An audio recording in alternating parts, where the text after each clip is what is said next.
Hello everyone, welcome back to my channel education with Sapna. इस video में आज हम देखने वाले हैं क्लास 10th हिंदी के लिए मोस्ट इम्पॉर्टेंट क्वेश्चंस। ये हिंदी का मॉडल पेपर है जिसमें आपको पता चलेगा क्वेश्चंस जो है किस हिसाब से पूछे जाते हैं, एग्जाम में क्या क्या पूछा जाता है। तो चलिए शुरू करते हैं। काफ़ी इंपॉर्टेंट क्वेश्चंस है ये, तो वीडियो को लाइक ज़रूर करें। चैनल पर नए हैं तो सब्सक्राइब कर दीजिए और साथ ही में बेल आइकन को प्रेस कीजिए जिससे आने वाली नेक्स्ट वीडियो की नोटिफिकेशन आप तक तुरंत पहुँच सके। साथ ही साथ वीडियो को शेयर कीजिए फ्रेंड्स के साथ। तो देखिए, इसमें टोटल ABCDE 5 खंड है। 5 खंडों में आपका पेपर जो है बटा हुआ है। तो चलिए शुरू करते हैं। सबसे पहले है, निम्नलिखित प्रश्नों में से दिए गए सही विकल्प का चयन कर अपनी उत्तर पुस्तिका में लिखें। 10 प्रश्न हैं, 1 नंबर का 1 प्रश्न है, तो 10 क्वेश्चंस के 10 नंबर हो गए। पहला है, मृगनयनी शब्द में कौन सा समास है? द्वंद्व समास, कर्मधारय समास, द्विगु समास या तत्पुरुष समास। सेकंड है, बेखबर शब्द में कौन सा समास है? थर्ड है, जिस समास में पहला पद संख्यावाचक होता है उसे कहते हैं द्विगु समास, तत्पुरुष समास, कर्मधारय समास, द्वंद्व समास। फोर्थ है, घनश्याम शब्द में कौन सा समास है? अवयवी भाव समास, कर्मधारय समास, द्विगु समास, बहुव्रीहि समास। फिफ्थ है, वर्तनी की दृष्टि से शुद्ध शब्द है प्रदर्शिनी, गोपिनी, कनिष्ठ या अतिथि। सिक्स है, वर्तनी की दृष्टि से शुद्ध शब्द है उज्ज्वल, समर्थ, अनादिकार, अनुग्रह। सेवंथ है, निम्नलिखित में से अशुद्ध शब्द है बीमार, तिथि, शाप, अष्टवक्र। अगला, निम्नलिखित में से अशुद्ध शब्द है भास्कर, वरिष्ठ, अनुच्छेद या पूज्य।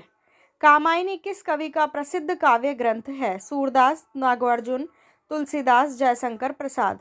रामधारी सिंह दिनकर को किस काव्य कृति पर भारतीय ज्ञानपीठ पुरस्कार प्राप्त हुआ? आगे है, इसके ऑप्शंस है परशुराम की प्रतिज्ञा, रेणुका, रसवंती और उर्वशी। अब है, निम्नलिखित प्रश्नों के उत्तर एक शब्द या एक पंक्ति में दीजिए। एक एक नंबर के हैं, 2 से 8 तक के क्वेश्चंस। सूरदास के एक प्रामाणिक काव्य ग्रंथ का नाम लिखिए। लक्ष्मण के व्यंग्य वचनों से किनकी क्रोधाग्नि बढ़ रही थी? फोर्थ है, रानी लक्ष्मीबाई बचपन में कौन सा खेल खेलती थी?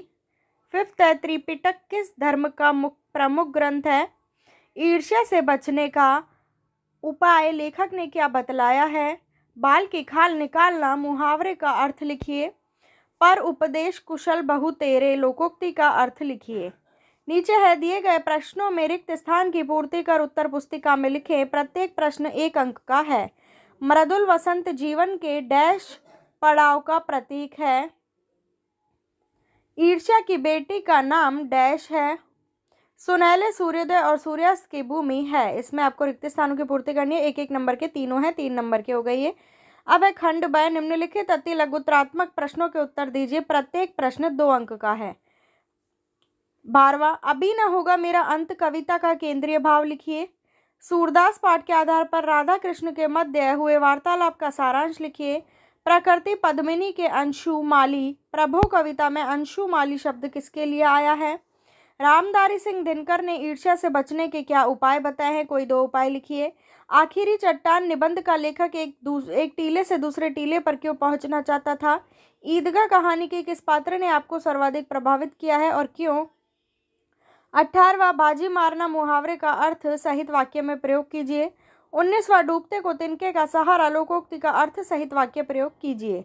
20वां प्रश्न है, निम्नलिखित अपठित पद्यांश को पढ़कर ध्यानपूर्वक पढ़कर दिए गए प्रश्नों के उत्तर दीजिए। आपको ये पद्यांश पढ़ना है, फिर आपको उत्तर देने हैं। तो देखिए, ये पद्यांश है, इसमें से 3 प्रश्नों के उत्तर आपको देने हैं। उपयुक्त काव्यांश का उचित शीर्षक आपको लिखना है। रेखांकित शब्द इठलाऊ का क्या अर्थ है वो बताना है। उपयुक्त काव्यांश की मूल संवेदना क्या है, क्या कहना चाहता है इसका पद्यांश में, वो आपको बताना है। अथवा में एक और दे रखा है, इस दोनों में से आप कोई भी कर सकते हैं। 3 प्रश्न इसमें से भी पूछे गए हैं।